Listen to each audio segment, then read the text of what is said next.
Attempts to unify business on an ever more comprehensive basis are inevitable. For how else is it possible to cope with the administrative and managerial problems of an industrial technology which has for decades past been moving towards such a policy? Intuitively, the most unsophisticated know this part of the story. The breakfast table draws its supplies from the most distant lands. The factory soaks up materials from a continent and sets the finished products flowing along well-grooved channels to the ends of the earth.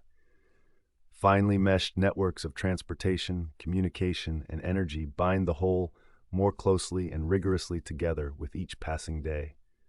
Within these spreading networks, industrial technology, in an infinity of small ways, hither and yon, endlessly, restlessly, ceaselessly, weaves tighter and more exactingly the multifarious interdependencies which engineers, step by step, wring from the master patterns of the unfolding natural science web of reason.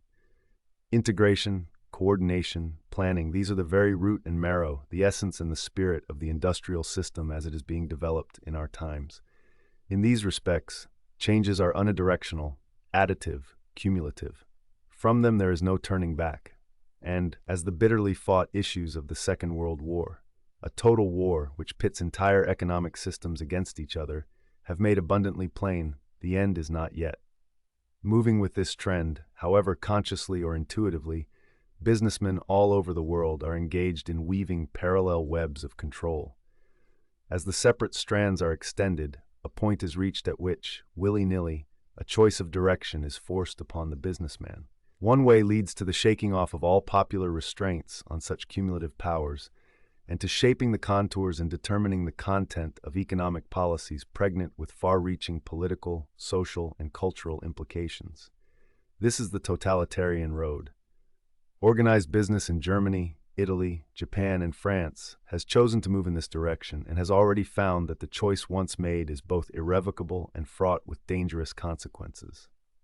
For it seems that, for better or for worse, what businessmen have taken for the agent of social catharsis is no less than a modernized version of Hobbes's Leviathan, whose self-appointed monarchs have learned from the inspired pages of The Prince only a realpolitik of survival.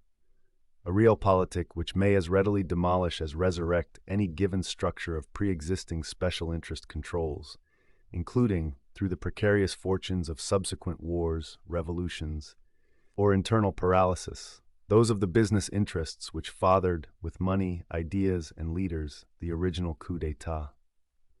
The contrasting choice is to force the growth of a sense of responsibility to democratic institutions, not by transmuting arbitrary controls into a series of patriarchal relationships, however mellowed and benevolently postured, but by steadily widening the latitude for direct public participation in the formulation of economic policies affecting the public interests. How is not for us to say. But clearly this is the alternative which faces highly organized business in England, the United States, and other scattered countries still moving within the orbit of the liberal capitalistic system.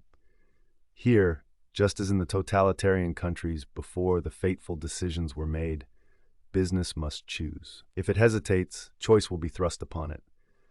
On the record, no further compromise is possible, except a compromise moving definitely in one direction or the other. For sovereign power is indivisible, and a house cannot long remain divided against itself. Considered solely from the point of view of vested interests, this choice is not an easy one for organized business to make. Business as a System of Power, by Robert Brady, 1942.